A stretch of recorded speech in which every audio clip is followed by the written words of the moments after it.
I had recently started reading a book about 8 women telling their stories of how they were Christian martyrs.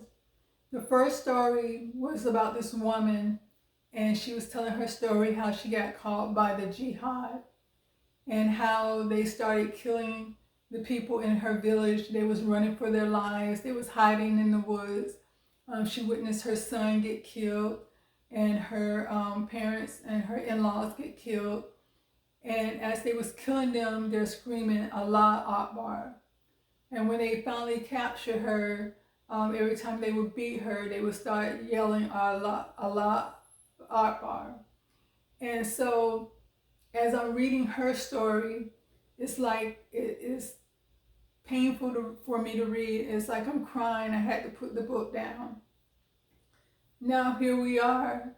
It's almost like I'm seeing this on TV where Israel is being attacked, and the people who's doing it, they're yelling the same thing, Allah Akbar, as they're killing people, as they're, stepping over dead people's body, and they're saying that they're raping the women, they're kidnapping, elderly people, taking them across the border of Gaza, they're taking kids, they're taking women.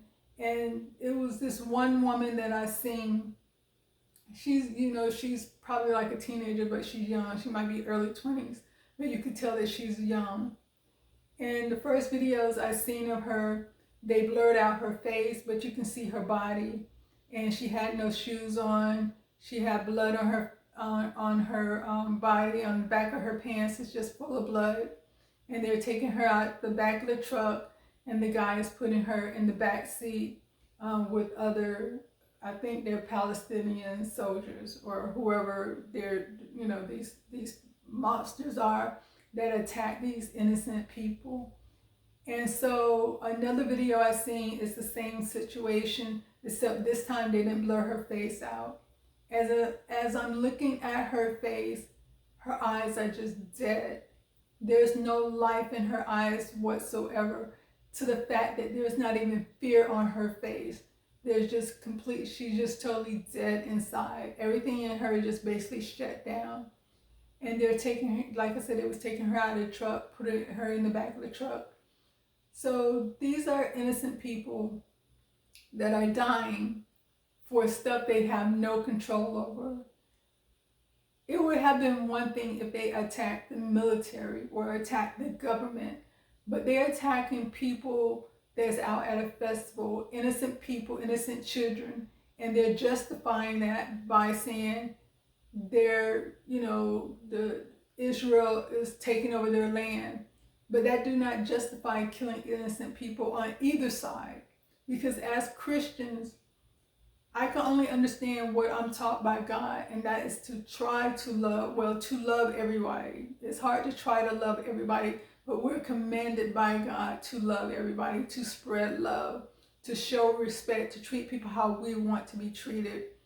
And so it breaks my heart that these people, these women, these kids, families being separated, people being killed, people being taken across the border, being kidnapped, they're being raped. All this stuff is being done to them about stuff they have nothing to do with.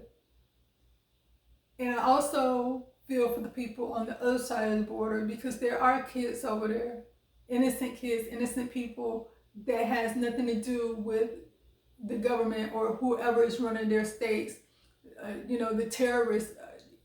Because I could never, evil is evil, regardless of what side of the border, evil, like I have said in other videos, there's evil throughout the world, there's evil throughout race, different races, different ethnicity and all that. So I do not stand for evil, but I also do not stand for people being,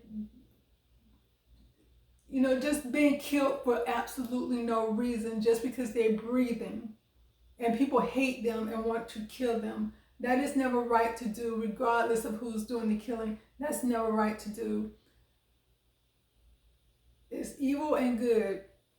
I will always stand for good. I will always stand for justice, and I will always discredit evil, because I'm on the side of God. I'm not on the side of Satan. I will never be on the side of Satan. And I will always pray for the people who are suffering. I will always pray for the people who are in pain. I will always pray for the innocent victim. But I will always also pray for the evil people who's allowing the devil to use them in an evil way. I will also pray for them because that will allow God to deal with them. There is no wrath like God's wrath, and God will deal with evil people. And so the only thing we can do as Christians is just pray for the whole situation and let God sort it out. And at the end, that's what God will do. He will sort it out. So that's all I want to say about this situation. Peace.